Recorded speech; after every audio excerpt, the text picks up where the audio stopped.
Welcome back to another episode of the Rational Football League Show. I'm your co-host, Emmett Swarat, with Brendyn here. What up? How's it going? You guys can follow us on Twitter, Instagram, TikTok, YouTube, and we are on Threads and Spotify as well. In this week's episode, we're going to be covering the D-Hop news that just dropped. We're going to be talking about should running backs go on strike, sleeper fantasy players that we're watching for this year. Is Brendyn Aiyuk finally going to have that big breakout we've been waiting on? And which three college quarterbacks we're going to break down, and we're going to look at their draft position, what are their strengths, and we're going to break that all down for you guys. All right, ready, Brendyn? Let's hop right into this with our first topic. So the news just broke today. DeAndre Hopkins is signing with the Tennessee Titans, something we did talk about and joke about a few weeks ago. Do you see this as a good move for them? What's your interpretation of this whole move? I think it's a good move for them. First, I want to say, I guess I'm not as surprised that DeAndre Hopkins signed with the Titans, seeing as though he really only had two options the past couple weeks after he weeded out the Bills and the Chiefs. He was flirting around with the Titans and also the Patriots. So you can definitely tell he's not ring chasing. He's getting his money, which is fine. It's fair. If I had a chance to get $26 million up to 32 over a 2-year time span, I would do the same exact thing. But to your first question, Emmett. So I didn't really expect the Titans to actually land them, and this is huge for them because now they have a solid wide receiver one. They don't need to run Derrick Henry into the ground. I don't know. I can't think of the number of carries off the top of my head, but he had hundreds for the past 4 seasons, every single season. It was over 300 at least. He put the team on his back, excluding the years where they had AJ Brown, of course. But I think it's a huge pickup for them. I mean, the Jaguars were almost a lock for the AFC South, and now you have the Titans with a true wide receiver one. Can they possibly make a run for that? Could they possibly make life tough for the Jaguars? So I think it's a really good pickup. What are your thoughts on it? Yeah, I think with this, it kind of makes you have to pump the brakes on the whole Jaguars running the AFC South conversation. I mean, if we're going to look at it, and I did go back and look at this, the Titans actually made the playoffs in 3 of the last 4 seasons. It was just a few years ago they were actually in the AFC Championship game. Mm-hmm. Even last year, 2 years ago, which I believe was the first year they didn't have AJ Brown or some. No, but it was a couple years ago. They still made it to the divisional round with still Ryan Tannehill at the quarterback, a weakened defense. So I think this really does open up a whole lot more for them. You really can't just sit here and hand this division to the Jaguars anymore. And I kind of think they might just become the new sleeper team to actually make a big run. Mm-hmm. I'm not going to go as far as say they can make it to the Super Bowl, but, you now have a legitimate passing attack. It slides Trey Burks into a more natural fit for him at number 2. Robert Woods now goes to number 3, and he's in the slot, and that's a dangerous slot receiver. Derrick Henry now is more of, you can't just, fill the box for him. So he's going to eat a lot more, and he's going to be healthier throughout the season because he's not going to need to take 350 carries. You can now cut that down to 275, something a little bit more healthier for him. And like I said, it should lighten the box load. And I'll definitely keep him, healthy throughout the year. Plus, they did make some improvements on defense as well. I kind of forgot about. They did sign Azeez Al-Shaair from the 49ers, who was our linebacker 3, who was primed to take over in a bigger role, but we obviously just didn't have that there with Fred Warner and Drake Greenlaw. And now he finally gets to be the Mike in Nashville. They also took Arden Key from us, who's a rotational contributor D lineman, a little bit of a tweener of D tackle, D end. Sure. He'll pair with Jarrell Casey and Harold Landry on that D line. So I think they really could make a strong run here. Now, we'll see how far it goes, but I'm just saying, don't be surprised if you see them in the divisional round or the championship round. So dude, I totally forgot that they were in the championship game a couple seasons ago. I'm not sure if this is accurate, but I feel as though Mike Vrabel, is underrated a little bit, but he wins a lot. And again, I don't know if he actually is underrated. I'm not a big Tennessee guy. I don't know I just don't see a lot of people talk about him in the media circuit, but he knows how to win. He knows how to put a Yeah. team together and get the most out of that roster. He was a coach of the year winner a couple of years ago.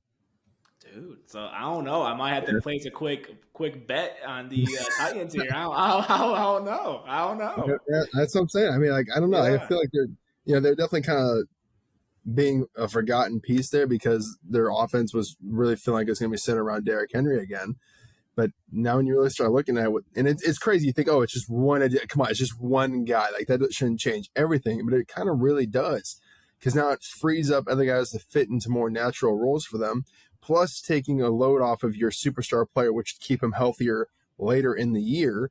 Yeah. And that's, again, it changes how the defenses can attack you now, because they can't, again, try to load the boxes thinking, oh, yeah, try to pass it. Our main focus is stopping Derrick Henry. Now you have to try to stop DeAndre Hopkins. Yeah. So, yeah. I don't know. I think they drafted the lineman out of Northwestern too. Oh, yeah, that's right. Yeah. That's right. Yeah. They did. Peter Swarat. They beefed up the O-line a little bit too. Mm-hmm. So now you can add a nice weapon. You can keep Henry fresh a little bit. Dumb question, but I want to get your thoughts on this. So seeing as though Hopkins' deal is 2 years, do you think the Titans then are married to Ryan Tannehill for next 2 seasons, or do you think they make a switch next year in 2024 to I'm assuming Will Levis? See, it's funny you bring it because I was going to ask you the exact same thing. I was very curious to see when the news was announced what the deal was going to be for, because if it's just a 1 year deal, does that mean it's kind of like, hey, he's tied with Tannehill. Once Tannehill is gone, he's probably going to bounce somewhere else. A 2 year deal can mean one of two things. It can mean either he feels confident that they're going to be competing this year as well as next if they move on to a different rookie quarterback, or that they're going to stick with Tannehill, whether that's, they might franchise tag Tannehill, they might just agree to a 1 more year deal. I think it kind of really depends on how Tennessee feels about their backup quarterback situation, because they do still have Malik Willis there, which we talked about earlier in, I think it was last week's video, potential trade for Zach Wilson. You can check that out up here. No, I'm just kidding. But they still do have Will Levis there. So I think if we see them sign Tannehill for 1 more year, I think that tells us everything we need to know about their backup quarterback situation, and they're going to be looking for a new quarterback in the draft probably next year as well.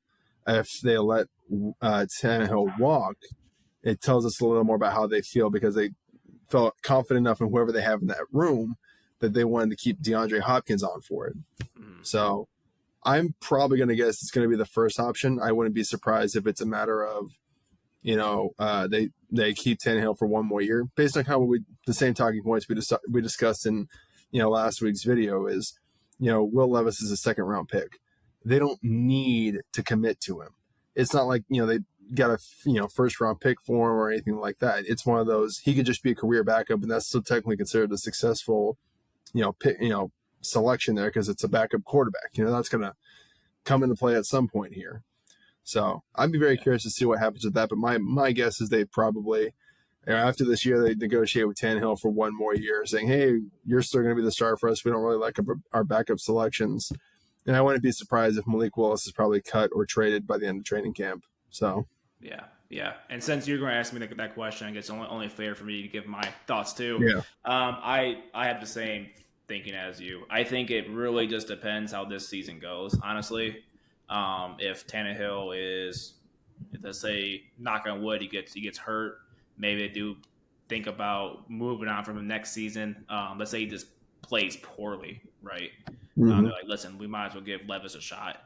But if things are smooth, right, if they do kind of run the tables a little bit, why not bring him back next year? Yeah. Also, speaking of which, I forgot to mention this, so I'm going to try to throw this in here right now. They did have a 12-5 record in 2021 and an 11-5 record in 2020. So I mean that was a 12-win team, and that was that might have been Julio Jones as their number 1, and that was kind of more of an aged Julio Jones. Yeah. It still feels like DeAndre Hopkins is still in a good prime for him.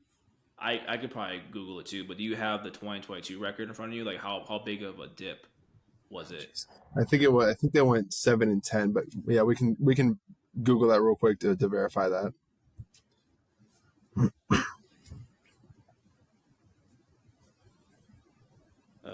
Yeah, 7-10. You're right.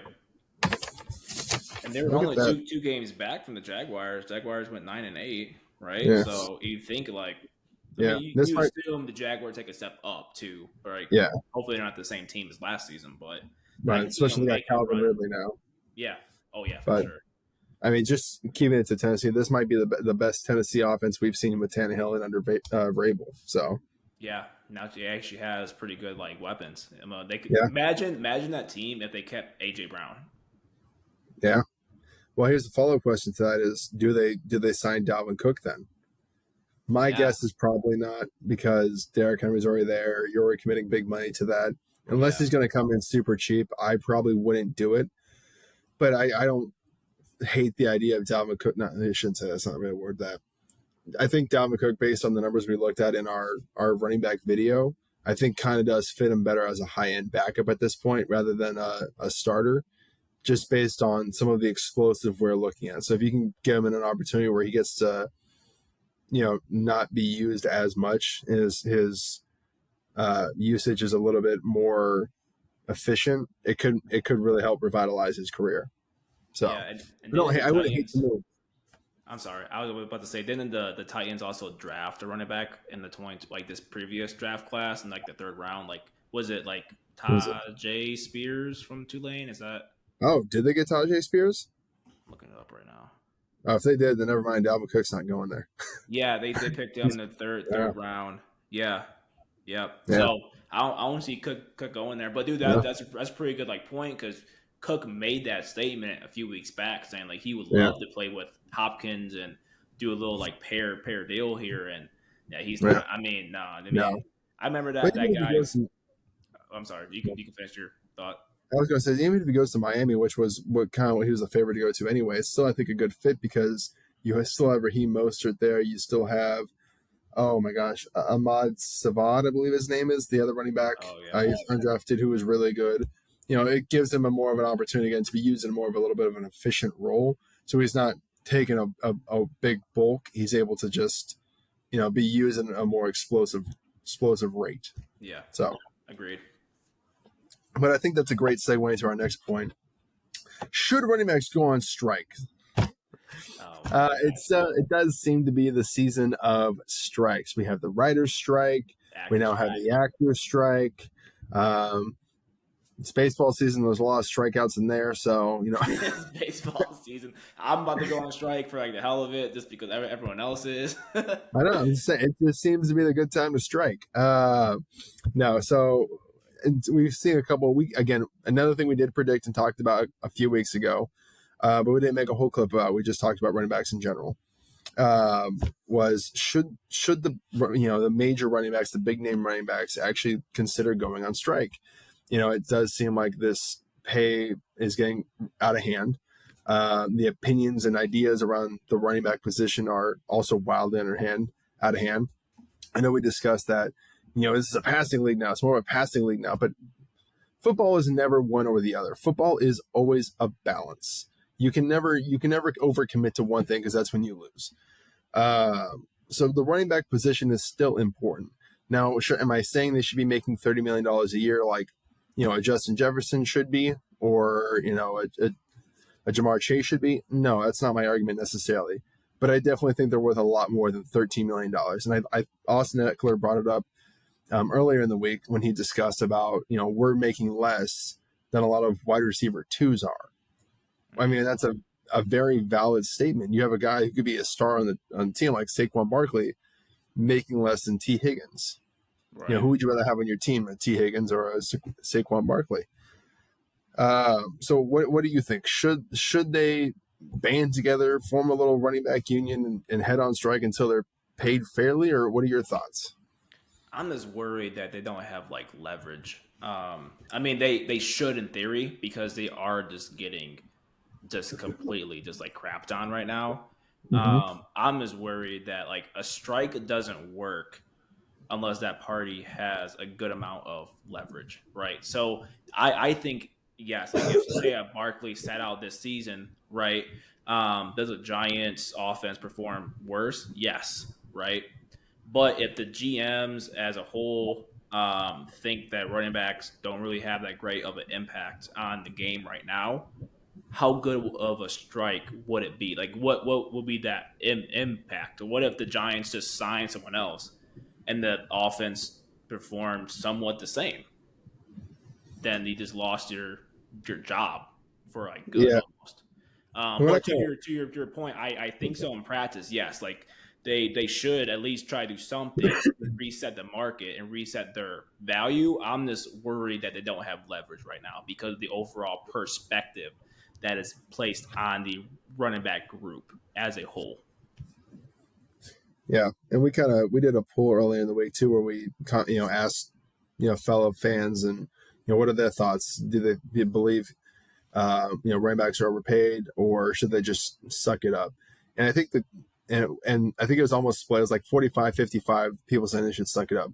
And I think what people need to remember about this is these people they're not stats, they're not a video game character. Like, these are real human beings. Put yourself in their shoes. If you're at a job that you're working, you've been busting your whole life for, it's what you love to do, it's what you're good at, and you get to this job and they go, oh yeah, by the way, you're very disposable and we're not paying you more than minimum wage. You would be justifiably upset. Yeah. Exactly. Especially when you're overworked and you're busting your butt, you're working 12-hour days, and they still go, yeah, but if you don't like it, I can just grab some other dude off the street and pay him the exact same thing, or less, actually. I think it's only justifiable for them to be upset about this, especially when you're putting your body on the line. But to your point, I think it is the ultimate line in the sand, because if they do sit out and then teams perform just as well as they did before, you're right, you have no more leverage. But if you sit out and teams like, for example, Derrick Henry sits out, we just talked about Tennessee being a potential AFC championship team. That's because of Derrick Henry and the DeAndre Hopkins combination. If it's just DeAndre Hopkins, I don't think that team's a championship team anymore. I think they're at best maybe a wild card team. Yeah. I mean, what does that difference valued at? A guy that can get you to a championship game versus a guy that just gets you barely into the playoffs. Right. So, that's what I'm saying. I think if they band together, who are the 49ers with like Christian McCaffrey? There was a talk from David Lombardi, who writes for The Athletic, who covers the 49ers, that it wasn't necessarily Brock Purdy's entrance into the game that what made the 49ers go on an 8-0 run, 8-0 run or 9-0 run. It was actually Christian McCaffrey's addition that made that team. Yeah. He's a running back. He can catch the ball in the backfield, and he can run routes like a receiver, but he's a running back. What is that value at? He makes, I think, $16 million a year. So I think, again, this wide sweeping notion of all running backs are replaceable, all of them are undervalued, is, horse crap. Are they $30 million worth? No. But could you argue Christian McCaffrey and Derrick Henry might be $20 million worth? Easily. 21, 22? Yeah, for sure. They should be. And then, again, from there's tiers just like everything else. Dalvin Cook's probably a $10 million guy. David Montgomery's probably a $3 to $5 million guy, just like with receivers. But the fact that you have one position group that's exploded and another position group that's stuck at 10 to 15 is ridiculous. And if they don't do anything, it's going to happen to them anyway. Teams are going to continue to devalue them. They're going to continue to lowball them, continue to like undercut them, and so you're going to be taken out anyway. Yeah. Yeah. And my favorite. I'm sorry. Oh, go on. Sorry. I was going to say, like, how many running backs have like been outspoken about this so far? Like, I know like Austin Eckler, I think Josh Jacobs said something, Saquon Barkley. Who else? I've been trying to think of like if more voices just come forward. Like, we need like a Derrick Henry. We need maybe a Christian McCaffrey, another big name like this to start this whole like movement. Yeah. I think again, I think it's a matter of it needs more movement behind it. Even with just three guys, those are good names, but you need some additional firepower behind it to really get this kind of an idea of a movement off the ground. But yeah, I think it's just me personally. I think it's something that could make a change. And then, oh my gosh, there's something I was just thinking about, like a common thing that fans say.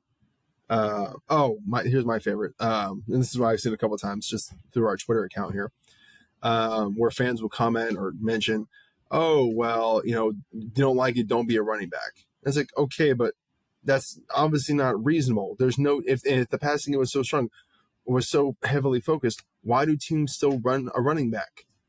Yeah. So if everyone just didn't play running back, I mean, Yeah. it's obviously not a reasonable, practical argument here to just say, well, you shouldn't have been a running back then. Like, well, okay, but then who was going to play running back? Well, you also can't like decide what talents or what genetics you like get. Sometimes people go like their body developed and you just end up playing that, spot because that's the best spot for you. Like Yeah, you can't help that. Like yeah. you I know. mean, yeah, and what you could see is guys start playing other sports. I mean, for example, if a high school 5-star running back athlete, right, is looking at his options, he goes, oh, can I go to the NFL and play 3 years? Or, oh, I also play baseball, and they give 400 fully guaranteed contracts, 400 million fully guaranteed contracts. I think I'm going to pick baseball instead. At what point do we start seeing those kind of decisions happen? I also just another aspect, and we're going to get into a little bit of like a forecasting portion of here. So we don't have a crystal ball to anyone watching this, but we're just noticing trends. We are big trend watchers. In fact, I think your job pretty much is just fully based around watching trends, right? It sure is. Just get into that data and just being a big old nerd. It does seem to me that the league is starting to move a little bit more towards the running game. It's becoming much easier to think of teams that have a predominant running back or running game or need a predominant running back or running game. Commentators are starting to talk about, well, when it comes to the Bills, what's the Bills' biggest need? They need a running back. They need someone else to run the ball for them. The Eagles just got to the Super Bowl off a strong run game. The 49ers have had a strong run game for a while. So it seems like to me that the league is starting to pivot more towards a stronger run game. So this might actually just be the perfect time for the running backs to go on a strike and be like, hey, we see what's going on. We see where we're going. We want to be paid fairly. And it might be the right time where they have maybe the most leverage that they'll have. Yeah, that's a good point, actually. I didn't even think about that. Yeah.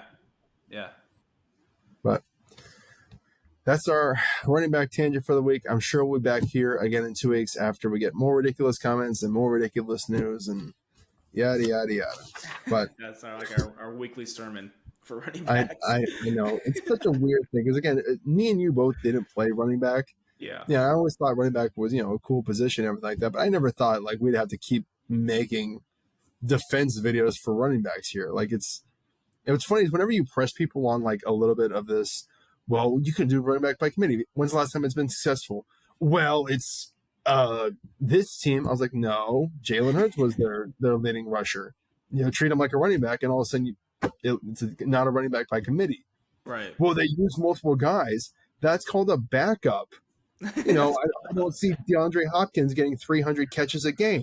He has other receivers out there for sure. Yeah, of course. That doesn't mean it's a running back by committee. If it's by committee, every guy should be getting about 10 carries a game. Yeah, the same amount of carries. Yeah. Yeah, so it's like what you're describing is a lead back with a backup. Roast him, Emmett. Well, congratulations, you figured out how sports works. Fuck. Oh, I don't know. It's just some of the arguments. Like, it's when you really start talking about it to people, and you can see they're just using talking points that these hot take shows, like the first takes and stuff like that, use, and they just regurgitate it. It's like when you look deeper at the numbers, it doesn't make any sense. Yeah, same. Yeah. But speaking of regurgitating numbers here, perfect segue into fantasy football. Yes, we are doing our first fantasy football segment on the podcast. I don't personally play fantasy football anymore. I got out of it when we were playing in college because how what the routine is. You have meetings on Sunday mornings, Saturday nights. You have your games. You're just trying to relax after it. Yeah. Throughout the week you have practice and classes, so you really don't have a whole lot of time to watch players. So I kind of got out of it then. But we are going to discuss who our sleeper fantasy player is going to be this season. Since you do play and you're a big player of it, I will give you the respect of going first. Thank you, Emmett. So my sleeper pick, it's kind of weird because this guy is not really a sleeper. He's very well known. He actually finished wide receiver 10 last year for fantasy, if the numbers I was looking at are correct. His name is Amari Cooper. I think you might have heard of him before. but No, I feel as wait, where did he come from? What team is he on? he just came out of nowhere. He plays for a team called the Cleveland Browns, I guess. I never heard of that Here. squad either. Yeah. But you would think no one else has heard of him because I have not seen any talk about him during this offseason at all. You have, I mean, Justin Jefferson will get his, limelight, which you should. Jamar Chase, you should. CeeDee Lamb's up there. But people, I feel like, have forgotten about Amari Cooper. I was surprised by seeing that he finished wide receiver 10 last season for fantasy. And according to Fantasy Pros, looking at PPR data, he's ranked wide receiver 18 right now. So, which kind of puts him on the edge of like the third and fourth round. Mm. I'm like average getting drafted. So I'm looking at him like, dude, that might be a good pickup. One, to get good value out of him, and then two, if Watson is, gets back to his normal or his old self, right? That could be a pretty good pick. And then, hey, Watson's kind of a little bit of a sleeper too. You could also pick him and stack Watson with Cooper, and you could have a pretty good like team there. There you go. Those are two players I am looking forward to. Yeah, that's a really good. You're right. I don't think I've seen anyone mention anything about Amari Cooper. It seems like he's just like he's kind of getting the Brandon Cooks treatment, like just silent. Like he's still being productive. He's still getting you 1,000-yard seasons of being great, but no one just talks about him anymore. Yeah. My sleeper fantasy player is going to be someone you've probably heard of before, but hasn't done much in the past 2 years. But it's a guy named Calvin Ridley. I don't know who that is. He's got a gambling problem, so that's probably why. He took a year off last year, so He took a sabbatical last year because he wanted to dedicate time to gambling. No, I'm just kidding. So he's actually, like we kind of just talked about, coming off suspension, and he's immediately becoming wide receiver 1 for the Jacksonville Jaguars. He was traded there last year from Atlanta, I believe. He's going to be in a room with Christian Kirk and, oh my gosh, who's the other receiver in there? I don't remember receiver, but they do have Evan Ingram at tight end. They just extended him today too. Evan Ingram. Yes, they did. So he's going to get in there with, like I said, a tight end and a guy that's supposed to be in the slot. So he'll be like the main dog getting most of the targets there. He's obviously going to be paired with a young but very talented quarterback who's going to be looking for a wide receiver 1 to really like lean on. His average draft position, according to Fantasy Pros, is 51. So early 5th round pick, roughly. Yeah. So if you're in a 10-team format, he has the easiest strength of schedule, again, according to Fantasy Pros. So the weakest pass defense he's playing against, weakest corners, however you want to look at that. So my prediction is he could probably actually easily be in the top 10 by the end of the year. I mean, he'll start to build a rapport with Trevor Lawrence. Again, like I said, he's going to rely a lot on him to be wide receiver 1. He runs the cleanest routes in the league. You've already been seeing all the videos circulating. And actually, the last time he did play a full season, and this is with Julio Jones, was still on the team, he had 1,400 yards almost in 2020. He had 143 targets and 9 touchdowns. That's, again, while Julio Jones was still playing 9 games and on the team. I can't believe, well, I guess I can believe it because he took the entire season off, but ADP is 51. Yeah. Wow.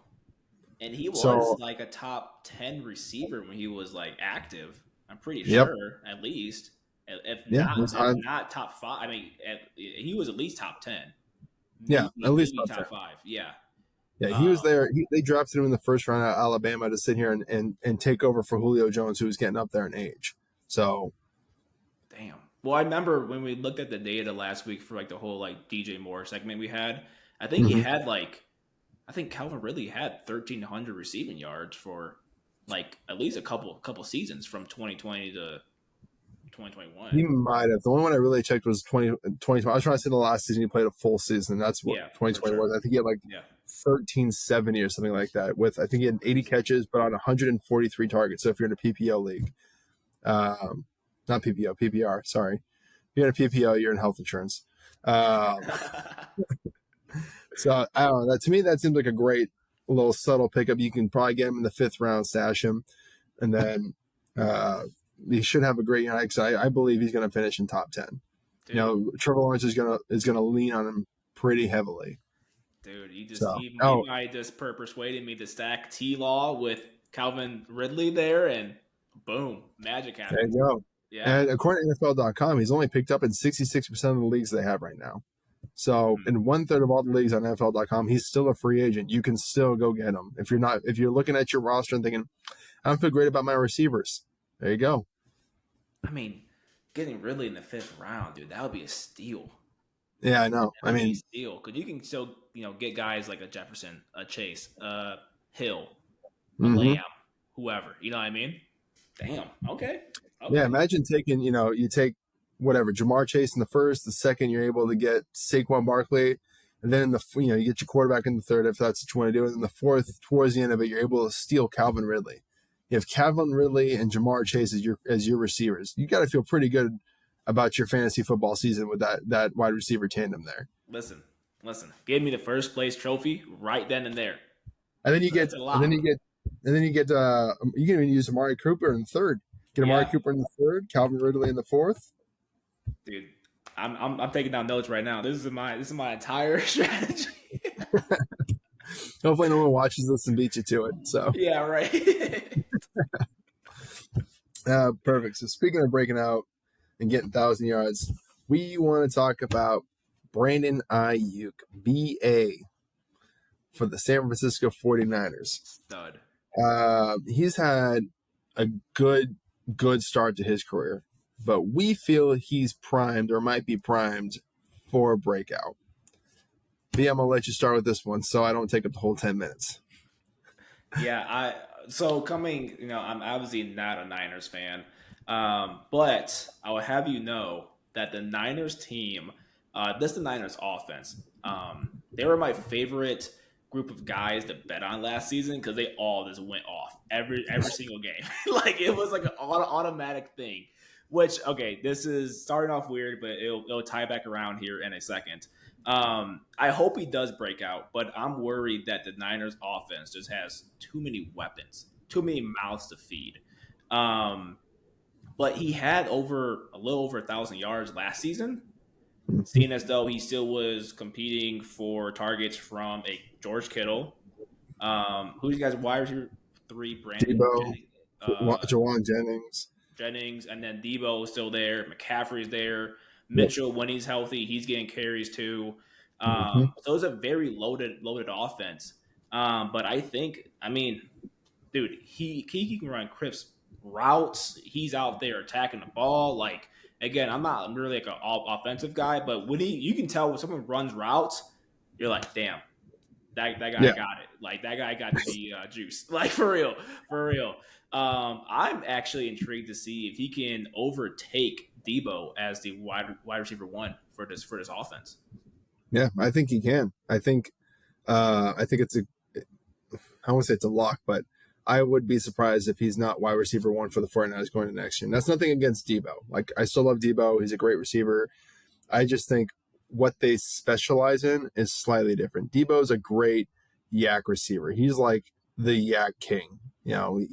He's lost some weight here. He's cut down. He's been able to focus more on his off-season training because he had the contract situation last year. And he already came out and talked about this. So I'm not saying anything new or like my opinion about it. This is his words.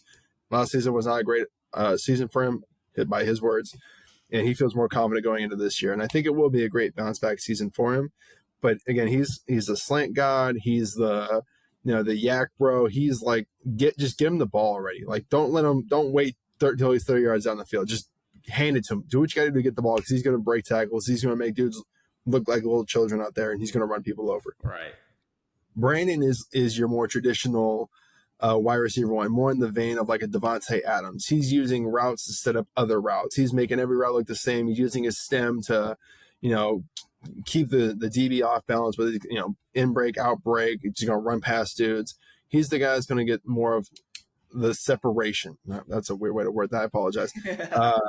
Pause. He's a guy that specializes in getting separation. He uses his routes to create separation.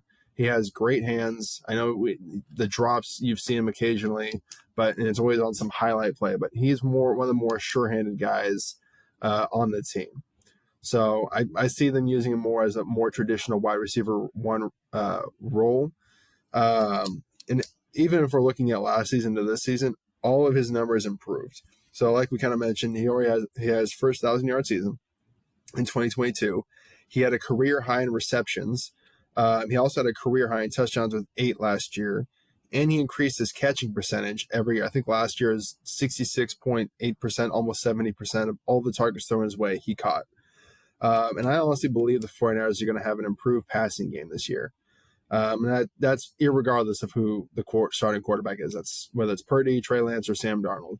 I think Kyle Shanahan, he's known for zigging when the league zags. And as we just kind of talked, the league is starting to zag more towards running games because now linebackers are smaller, D linemen are smaller, safeties have become less prominent. Teams are going to start moving to that. He's already anticipating it and moving more to the passing game. That's why we have the Brendyns and the Debos and the Christian McCaffreys and everything else. And it even felt at times last year towards the end of the year, it just kind of felt like the 49ers were relying more on the pass to kind of set up their offense. It wasn't as predominant on the run.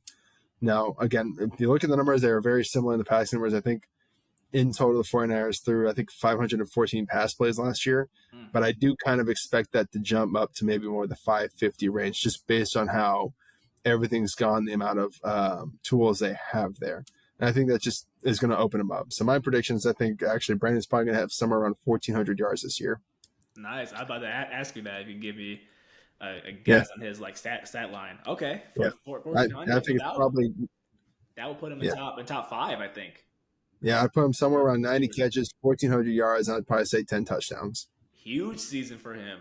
Okay, yeah, Brendyn. I think this is the year. I mean, he's also going to year 4.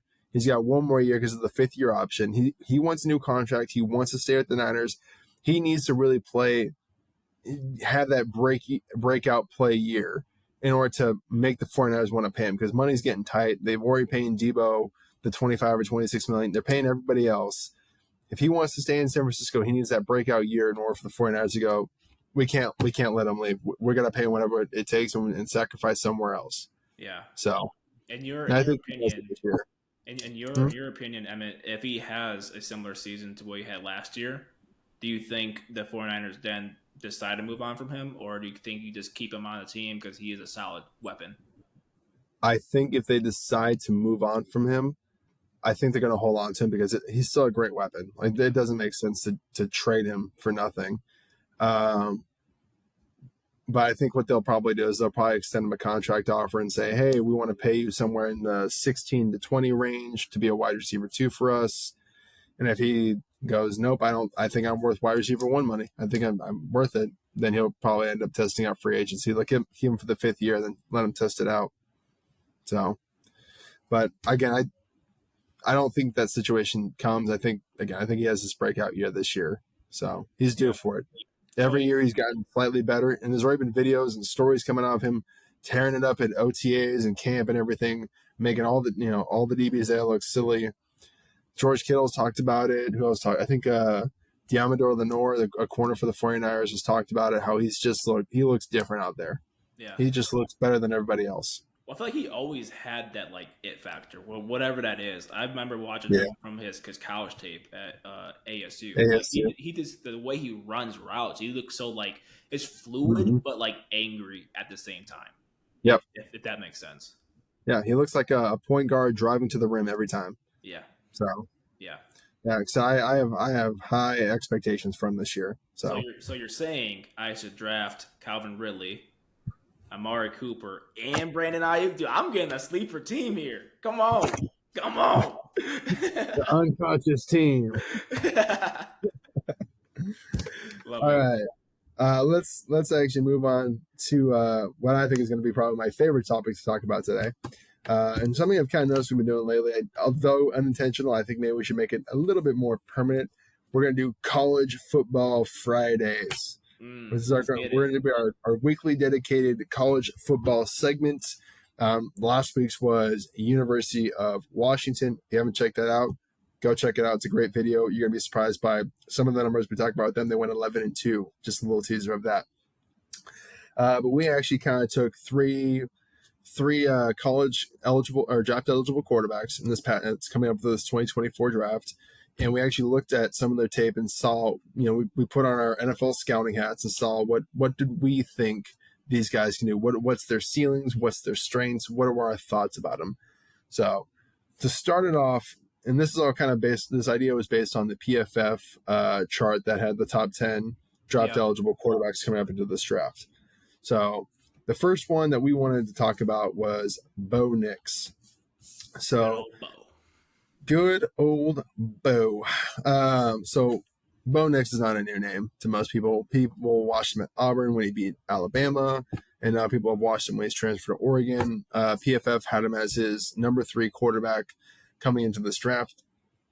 And we actually ran a poll early in the week that got, some votes, where we gave people the option of, you can either predict if you think he's going to be a high-end starter, an average starter, a low-end starter, high backup, or just a low backup.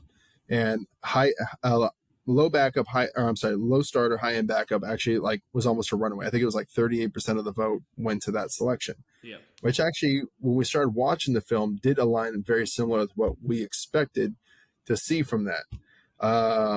But when we actually turned the tape on, we saw a much different player than I think me or you really expected. So for the context, we went and watched Bo Nix's 2022 highlight tape. Not just any average game. We weren't pulling a bowl, hey, we cherry picked this one. These were plays that fans thought, this is what this guy did best last year. And we wanted to break down what we saw, what were his strengths, what were his weaknesses, what happened.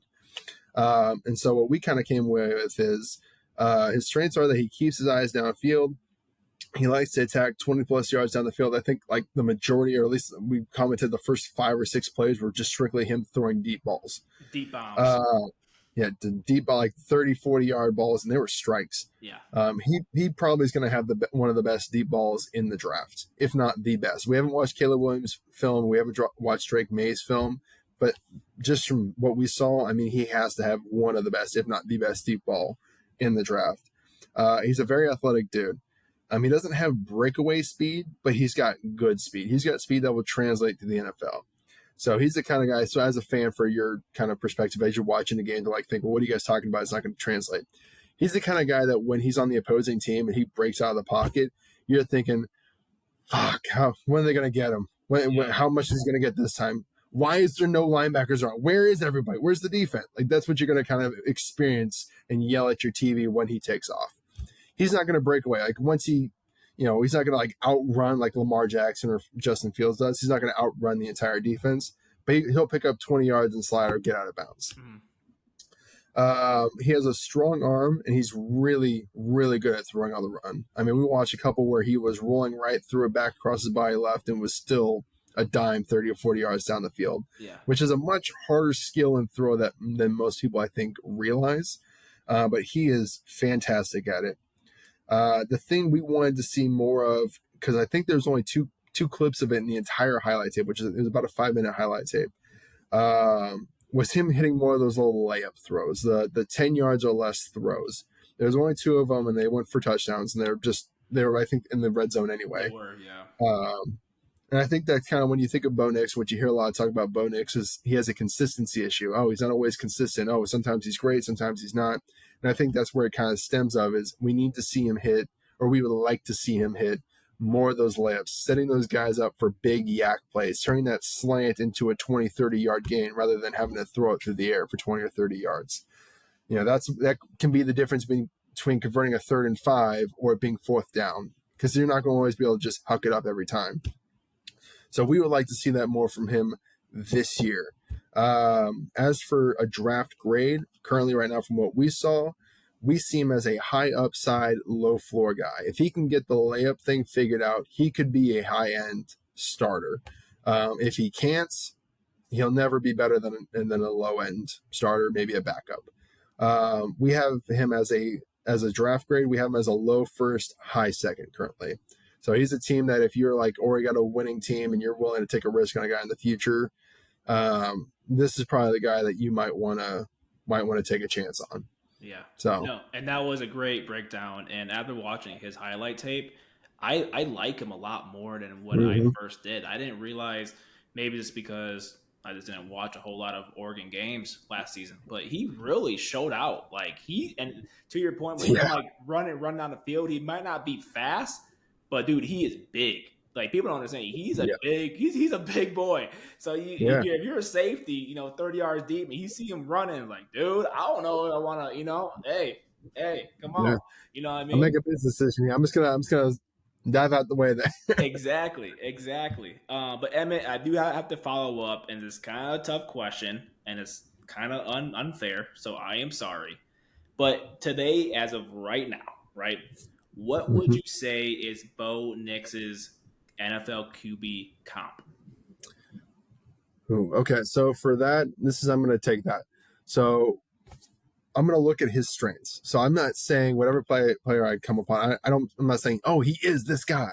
I'm saying what their strengths are, what they do really well, are very similar. Now, obviously, there's going to be varying degrees of how well they do it and what their weaknesses are. For me, Bo Nix, the best comp I can come up with is Russell Wilson. Okay. Russell Wilson coming out of Wisconsin, great at throwing the deep ball. I mean, go back and watch his 2013, 2014 highlights. It was all deep balls to Tyler Lockett or deep balls to Doug Baldwin. I just remember being a 49ers fan. Just every time you watch him, you're like, how did he throw that ball, 50 yards down the field on a dime? Think of the Fail Mary versus the Packers. And I think it was 2014. Yeah. Or every time he would take off, he wasn't like super athletic. He wasn't like breaking ankles and stuff back then once he got past the line of scrimmage. But every time he took off, you're like, where is anybody? Can someone just get this freaking dude? Come on, dude. Where are you guys? And he just runs out of bounds up to 35 yards. And you're like, fuck me, dude. Yeah. It's a 2-minute drill. It's the fourth quarter. What are we doing? Where are you guys? Like, why don't we have a quarterback spy? Because he's just so goddamn good at evading in the pocket, making a couple of those miss, and then taking off or just hugging it down the field. It's kind of like just another comparison. Watching his highlights felt like watching Wilson in this way as well. Every time he threw the ball down the field, you're like, that's a catch. I don't know where it is. I can't see it on the camera. I don't know where it's going on the field. That's a catch. And every time, sure as shit, it's a catch. It felt like that. There's never one like with Bo Nix, and obviously it was a highlight tape. But there's never one you were watching and thinking, oh, this is going to be the receiver, had to like one hand this ball. And it was, nope, every time it was just right here. Great ball over here, great ball over there, wherever it was just right on the money of where it should have been. That is so true. And when he first said Russell Wilson, I wasn't sure how I felt about that. But now that you say all that, I just have flashbacks of like Wilson's early days with the Seahawks. Kind of what you said, read option, getting 15 yards a pop, or like the bootleg. He's rolling out right, just chuck it deep. One of those his famous like moon shot balls, right? Yeah. I can see Bo doing that. I definitely can. Yeah. No, I think that's a pretty fair comp, man. Yeah. Yeah. Now, obviously, the huge difference between the two that we'll need to see if it changes and gets cleaned up is Russell Wilson was also pretty good at hitting the short stuff too. He was able to get the 3rd and 5s and get what he needed to as well. We'll need to see if Bo can clean that up and do that as well and do it at a high consistency rate or not. But again, that's just the comp. Again, I'm not saying, oh, he's Russell Wilson. I'm saying that they have similar strengths. Yep. Right. Like this, sure. He's not Lamar Jackson. He's not Josh Allen with a powerful arm, but that he fits more to like what Russell Wilson could kind of do. Yeah, that's fair. Yeah, breaking on down to our second player that we reviewed, because we didn't just do like, the top 3 here. We actually talked about Sam Hartman, who actually just transferred to Notre Dame from Wake Forest. And this one was a little odd. So I remember you looked up the numbers. You're like, wow, he had a great 2021 season. Why didn't he just declare for the draft then?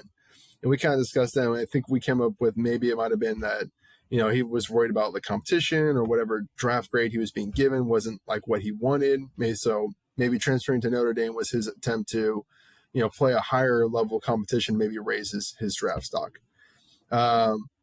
So we actually went through and we broke down his 2021 Wake Forest tape. And this is kind of what we took from it. We saw that he was a high character guy, and you know that from the show you watched, which was, what was that show again? I think it's called QB1, or I think it's QB1 on Netflix. I think he was on the second season. Yeah. QB1 or like Q1, one of those things. It's the same show that actually Justin Fields was on too in high school. Gotcha. Yeah. Okay. Yeah. So shout out QB1 or Q1, whatever it is. Go check it out on Netflix. Great show. Great way to get some inside scoop to some of these guys.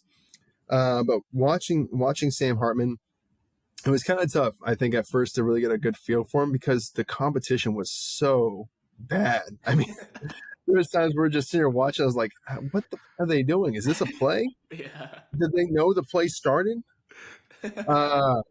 Eventually, we were able to get some like Clemson games and some, who was it? I think it was, I think they play like Florida State because they're in yeah, the the ACC. Florida State one, which Yeah. again was really funny. Go watch the highlight tape for that from the ACC network. There's one play where Florida State just takes their whole D line, just overloads them to one side. It They did leave not work. they leave 11, who I believe we said was Jermaine Johnson, Yeah. the draft pick for the Jets. Now they just left him on a freaking island and like, oh, this is a football play, I think. Yeah. It was like ISO. It was literally the football version of like ISO. Like, hey, this is 1-on-1 right here. Let's get it. Here's one. You better win this. All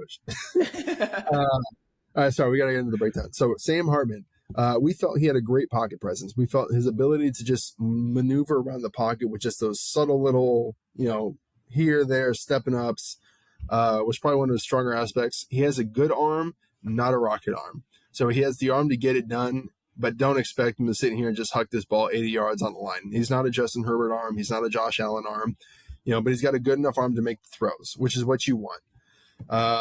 Good accuracy. There's a lot of times we were watching, and I remember back shoulder fades were like, that's for people that don't know, back shoulder fades is a very tough throw to do.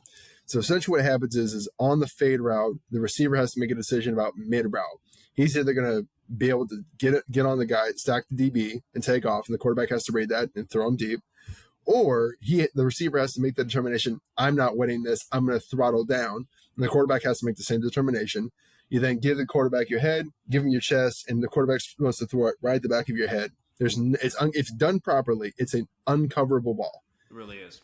Sam Hartman throws an uncoverable ball on that. Every time we watched it, it's perfect, right where it needs to be. There wasn't even a chance for the DB to make a play on it. It wasn't like, oh, this was kind of close. Never once. So great accuracy, and he also has a lot of experience. I think you've been mentioning he's been starting in games since 2018. Yeah. So by the time he actually gets to the NFL, he should have like 5 years of college football experience. So incoming those, he'll be 24 when drafted jokes, just like what he had with Stenson. He seemed like a very natural thrower of the football. And what we mean by that is there's a lot of times when you watch it even off platform or not in the best, throwing base where it still had a good tight spiral. It just seemed to come out of the hand normally. Very calm in the pocket, never seemed phased by pressure, was willing to always throw the ball in the face of the defender coming up to kill him. And we actually have him as a middle tier starter to a low end starter. We'd probably put him as a 4th round grade. And we're actually kind of curious, again, more interested like what happened in 2022, because we weren't sure if he got injured, we weren't sure if he got benched, we weren't sure what happened. But the numbers, he hasn't really gotten any buzz at all. Like we haven't heard any huge of, Notre Dame's going to be in the college football playoffs because of Sam Hartman. What's also odd is he wasn't even ranked in that PFF article either. Yeah. He wasn't ranked, at least in the top 10. No, that's right. You had to you remember, oh yeah, by the way, we talked about this guy. Yeah. He missed the first game of 2022 because of his ribs. And maybe that kind of bothered him throughout the season. If I do remember correctly, he had about 500 yards less passing than he compared to 2021 and 2022. So maybe that was a part of it. But from those highlights, I mean, he was still dialing him up. And the best thing I love about him is, dude, he is so calm in that pocket. Like, even when he's just moving around the pocket, like, he's not phased at all. You can tell he's just sliding through smooth. If he has to bail, he does. If not, he just steps up, finds someone over the middle. So, yeah. Yeah, you're never watching him bail. You're never watching him run out of the pocket and thinking, why does this guy keep running? Like, whenever he's running, you're like, oh, yeah, there's a reason. There's no, panic. I love that. Right, never. The thing we kind of noticed, because then we were then curious, like, what happened in 2022 to maybe, take off some of this conversation about him. We did notice his completion percentage actually jumped. I think it was 5 percentage points. It went from 58% in 2021 and it jumped to 63% in 2022.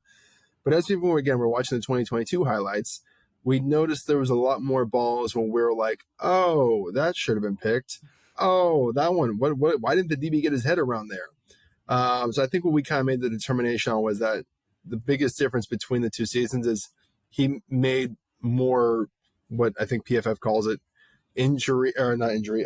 turnover worthy plays. Oh, sure. There's a lot of balls that were put into like some tight windows that could have gone either way. And against the game against Clemson that we watched, which I think he had all 5 or 6 of his touchdowns were like that. They were like, that's a pretty risky throw there. He made it, obviously, and it worked out in his favor.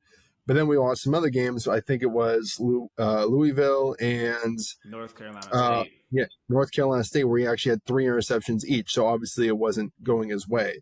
Now that could be because of an overestimation of his arm strength. So that might get more risky when he gets to the NFL level because those guys obviously move faster, they respond quicker, they're set up in different positions. But if he can get that reined in and get a little bit better understanding of where his arm strength is and throw with a little more anticipation, we should see those interceptions go down, and that should help his overall play. We said his best traits, though, are his pocket presence, his accuracy, and his back shoulder throws. Just want to include this out as a huge shout out from what we noticed from watching Wake Forest, which we watched about 15 to 20 minutes of it today. Are they the untalked about O-line U? I mean, those dudes, it rarely seemed like Sam Hartman had a whole lot of pressure in his face, even against like a Clemson. Yeah. And I don't know the guy's name. We didn't look it up. 59, right guard, Wake Forest, stud. I mean, he was just stonewalling dudes. Yeah. Like there was like I think it was against Clemson. One of the plays. I think it was like the defensive man was rushing. He just grabbed and picked him up and was like, no, we're good. We're done here. This is the play. Yeah, just keep running your feet. That's fine. Oh, whistle? Okay. Go back to your huddle. For real. Maybe that's the reason why Sam was so calm back there. He knew it. Like, I got the 5 best bodyguards out here. I know. I was like, damn. I mean, I don't know about the whole line, but that one, like, every time we watched it, it just kept pulling my eyes to it. I was like, there is no one within 5 yards of this dude. Like, they were just shutting it down. Dude, you remember that, like, weird RPO play? Oh, yeah. They're, like, walking together. And the O-line would just split, like, the field right down the middle. It was a 5-yard gap between the left side and the right side.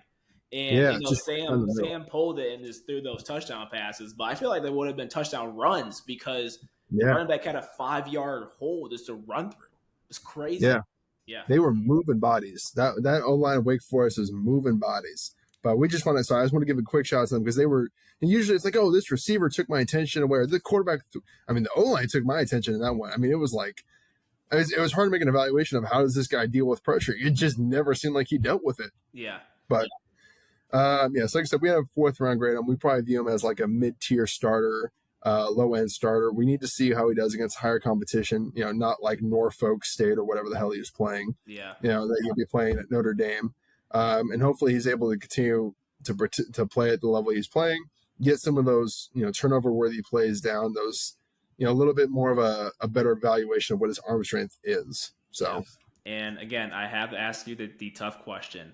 As of right now, who would you say is Sam Hartman's NFL comp? Again, if we're comparing what his strengths are versus to an NFL quarterback's strengths are, to me, the most obvious comp is Kirk Cousins. Okay. It's the beard. I'm just kidding.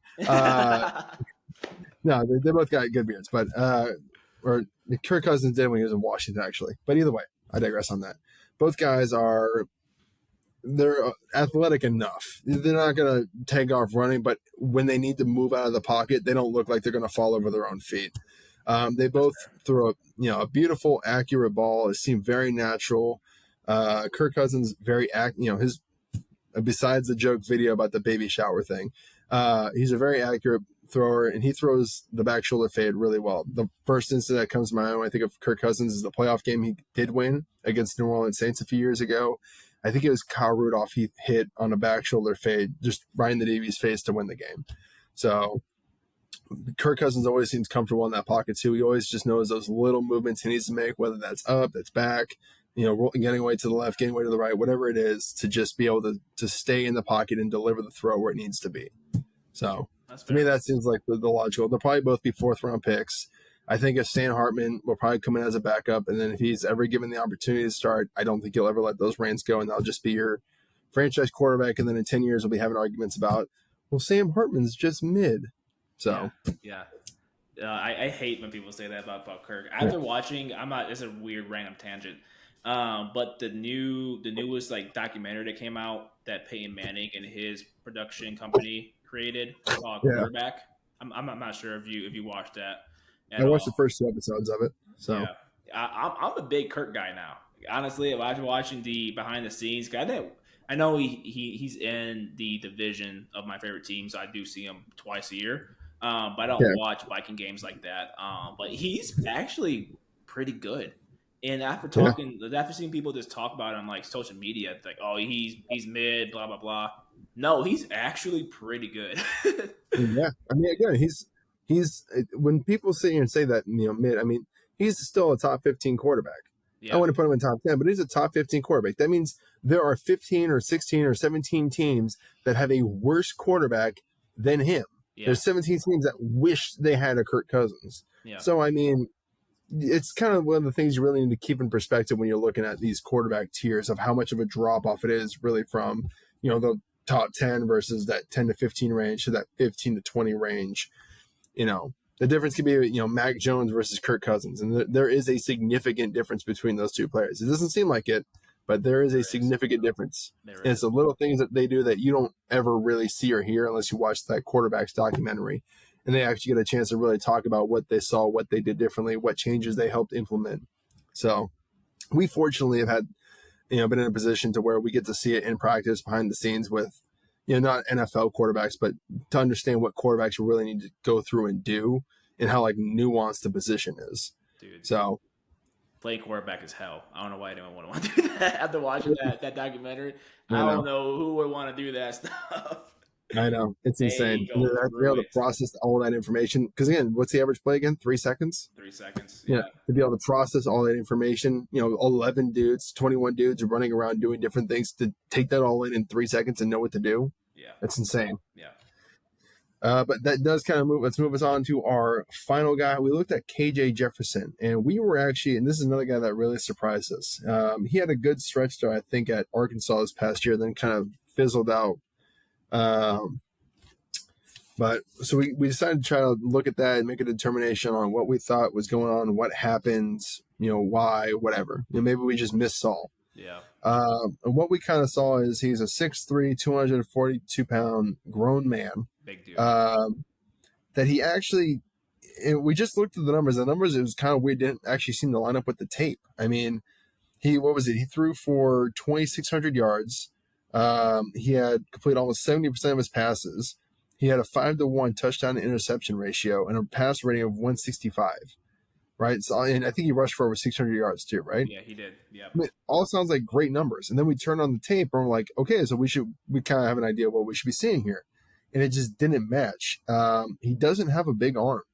I mean, it seemed like average at best arm. Almost every deep ball he threw, the receiver had to come back. In a lot of instances, it was a difference in between it being a touchdown or just a big gain. I mean, there was one in particular where I remember the receiver, I think there was a slot post. The safety bit down, the corner was trailing, and he threw it.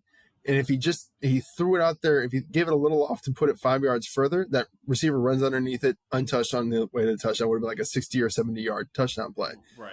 But because he underthrew it, the guy had to stop a little bit, come back for it, and got caught 10 yards down, 10 yards after he caught the ball. He's not a natural thrower of the football. A lot of times he throws it came out with a lot of wobble. We kind of even discussed a little bit. It doesn't look like he's really like fully stepping into it. It looks like he's just arming all the throws. Yeah. He has average speed. I know we talked about him being a big runner, but he doesn't have breakaway speed. Doesn't have good speed. He has average speed, and I don't think it's going to translate to the NFL.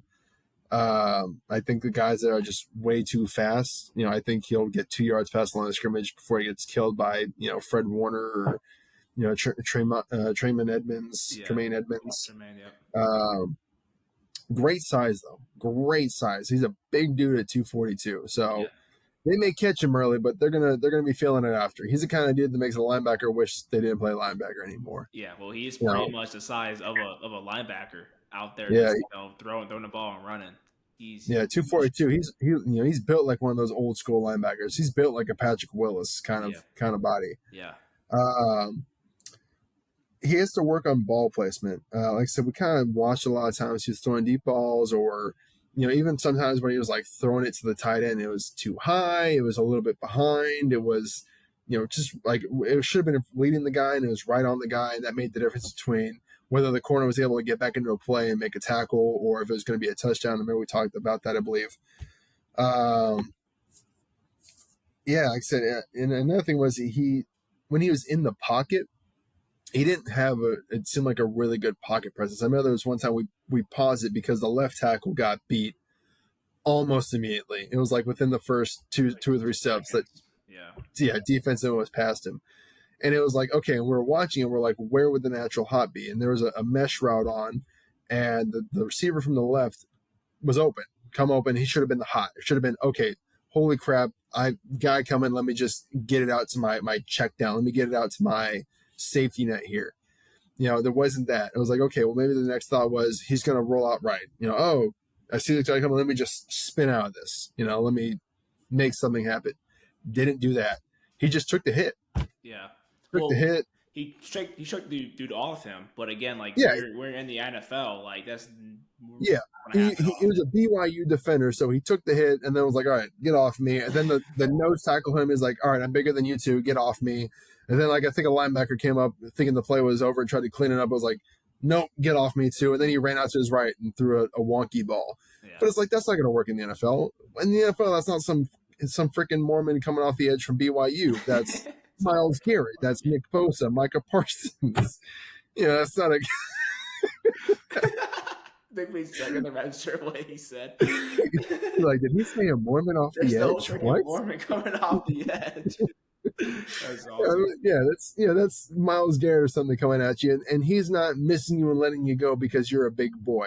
Myles Garrett's going to take you down without a doubt. Yeah. And he just seemed to really there was a lot of times we watched it where he just really relied on his size instead of actually having a feel for the pocket to do like what we talked about with like Sam Hartman, those little movements that you need to be able to keep the play alive.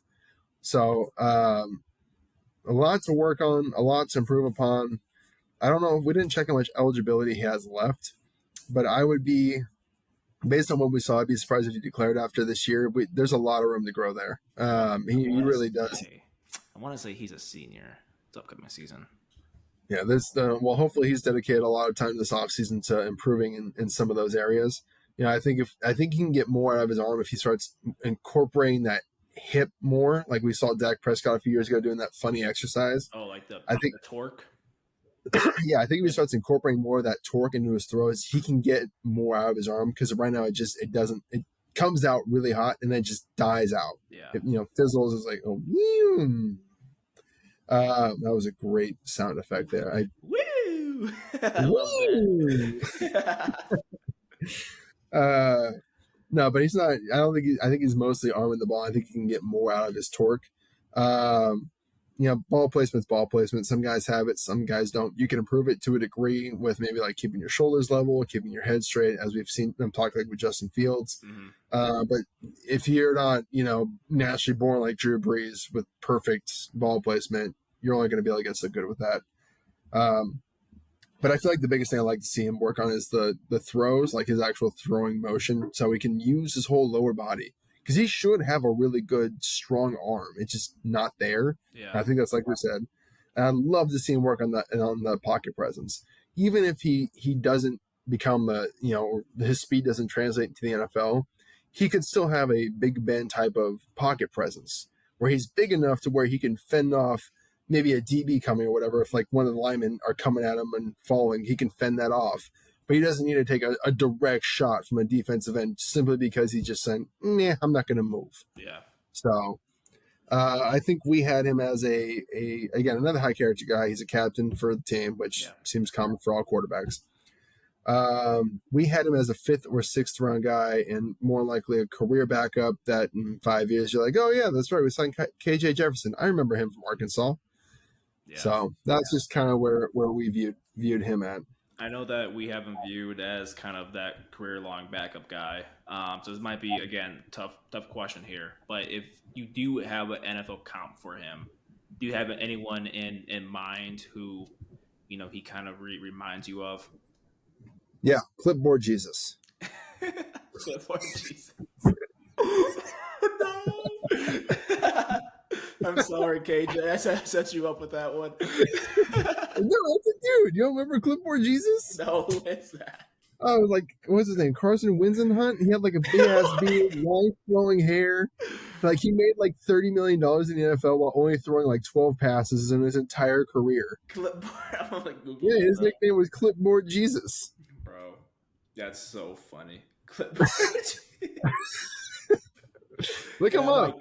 I'm like losing my like voice too. I'm like, don't make me laugh because my throat. It's like, we got moments coming off the edge. We got Clipboard Jesus. This is a religious podcast now.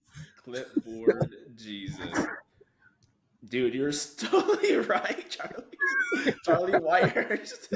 Yeah, Charlie Whitehurst. That's what it is, not Carson Whitehurst. Dude, his head of hair is amazing. I can see why he was called Clipboard Jesus. And my God. And that has to be the biggest scam ever run in the NFL. This man made like $30 million overthrowing. Like I remember a few years ago, they're doing the numbers. Like he made like $3 million a pass attempt, and it was like $50,000 a yard he completed or yard he passed for. I do remember him now because wasn't like almost like every offseason he was hyped up as a starter, like, oh, he can come in and compete for a starting job, and he just never like. I don't remember he was ever hyped up like that. I remember he was like the sturdy veteran behind you. He could teach the rookie and take him under his wing and everything. Maybe I remember I'm thinking of someone else. Yeah, maybe I'm thinking of like Andy Dalton. Maybe I'm thinking of like Matt Flynn early on. Oh, yeah. But no, okay. More serious comp, I'd probably say Jacoby Brissett.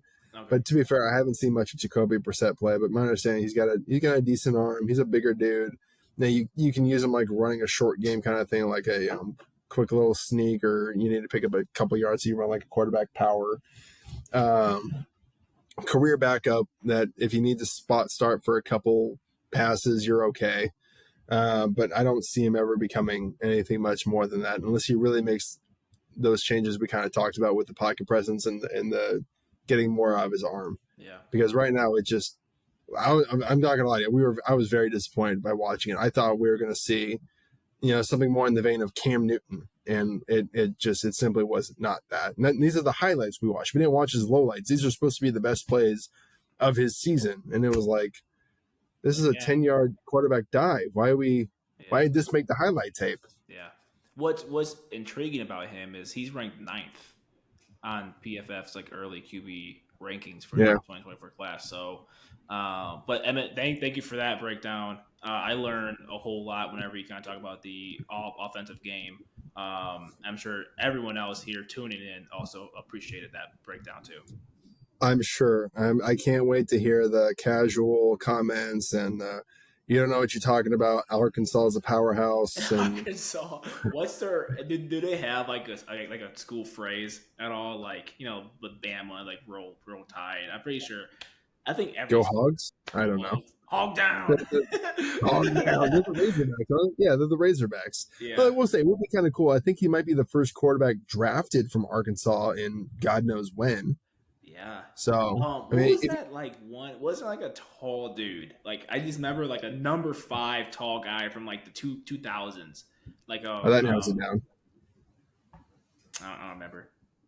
Number 5 tall dude. This is going to turn down the mood, but I think he actually just passed away a couple like weeks ago. Brian, he played for the Patriots for a couple. Ryan Mallett. Yeah, I think he's from Arkansas. Was he from Arkansas? I thought he was. I think so. Can we Google that real quick? I didn't think he was from Arkansas. Yeah, that was sad when I saw that. I was like, holy shit. Dude, that put in like perspective for me. That's crazy because I remember watching him play like in college. Yeah. I thought even when we went to the Patriots, they were hyping him up. I was like, oh, this might just be the next dude. He might be good. Yeah, that was really sad to see. Really sad to see. Yeah, he did play for Arkansas. He was number 15 there too, not 5. Okay. But yeah.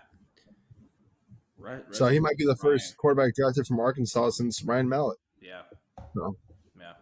Wow, that did really bring down the mood. Thanks for that. I'm sorry. I need another Mormon off the end joke. Yeah, it's a really good hide, and it's like, oh, I've ruined things. Yeah. Okay. Yeah, jeez.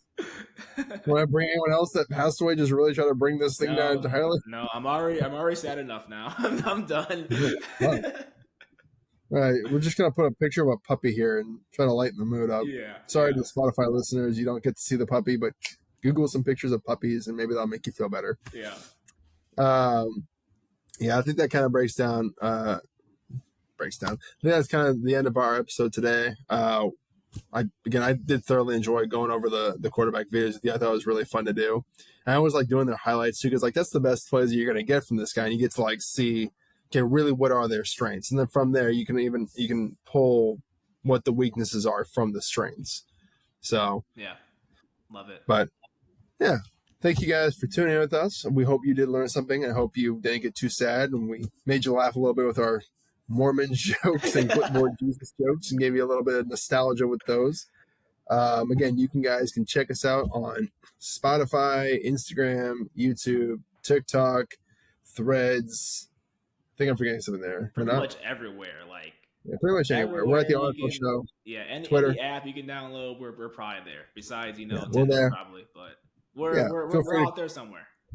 Yeah, feel free to come interact with us. Comment on the video what you liked, what you didn't like, what you'd like to see us talk about next time, and maybe we might just do it.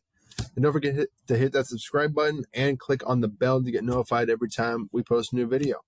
Until then, it's been Emmett Swarat and Brendyn Ford from the Rational Football League Show.